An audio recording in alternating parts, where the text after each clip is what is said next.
اور فیلوز السلام علیکم۔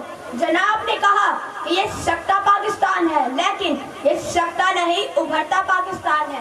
عقل کے اندھوں کو سب الٹا نظر آتا ہے، مجنون نظر آتی ہے تو لیلا نظر آتا ہے، محترم کو یہ پاکستان سکتا نظر آتا ہے۔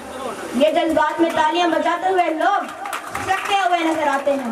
معاف کیجئے گا، اگر آج کا پاکستان سکتا ہوا پاکستان ہوتا تو آج آپ اس آزادی کے پروگرام میں نہ کھڑے ہوتے اور اپنا اظہار خیال نہ کر رہے ہوتے۔ اگر آج کا پاکستان سکتا ہوا پاکستان ہوتا تو یہاں پر رہنے والے ہندو سکھ عیسائی خود کو پاکستانی نہ کہہ رہے ہوتے۔